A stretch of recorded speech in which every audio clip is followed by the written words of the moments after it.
Guys নমস্কার। I salute the West Bengal government CM Suvendu Adhikari. আমি শুভেন্দু অধিকারীকে আমার ব্যক্তিগতভাবে স্যালুট জানাই। ঠিক আছে, কেন স্যালুট জানাই? উনি ক্ষমতায় বসেই একদম সত্যটাকে তুলে ধরছেন আর অসত্যটাকে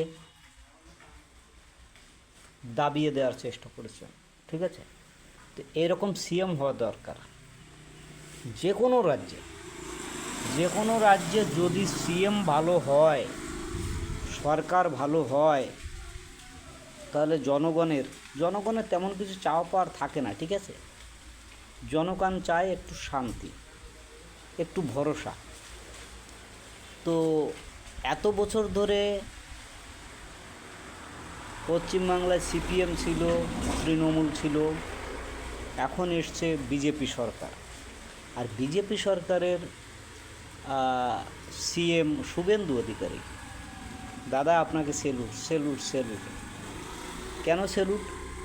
আপনি সব দিক দিয়ে দেখছেন, সব দিক, কোথায় সন্দেশখালী, কোথায় অবয়া। ঠিক আছে, আপনি কোনো অন্যায়ের প্রশ্রয় দিচ্ছেন না দাদা। আজকে সংসদ শুনলাম, সংসদে আপনার কথা অনেক অনেক ভালো লাগলো দাদা।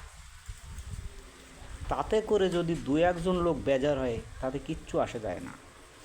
100 জনের মধ্যে যদি 80 জন খুশি হয় আর 10 জন বেজার হয়, তাহলে আপনার কিচ্ছু হবে না, কারণ আরও আপনার উন্নতি হবে, ঈশ্বর আপনার দিকে তাকাবে। তো দাদা, আপনি এভাবে চালিয়ে যান।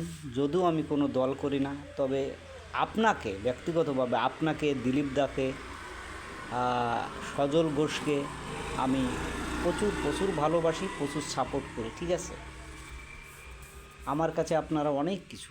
আর আমি চাই যে আমাদের মতো যারা বাইরে বিভিন্ন জায়গায় কাজকর্ম করেন, বাড়ির মা বাবা, ভাই বোন, বউ বাচ্চা ছেড়ে বিভিন্ন জায়গায় কাজ করতে হয়, এদেরও সংস্থানটা আপনি করে দিন, যাতে করে বাংলার মানুষকে বাইরে না আসতে হয় দাদা।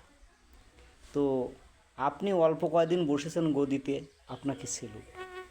আপনার কাজ, কর্মতা, দক্ষতা একদম পিওর দাদা।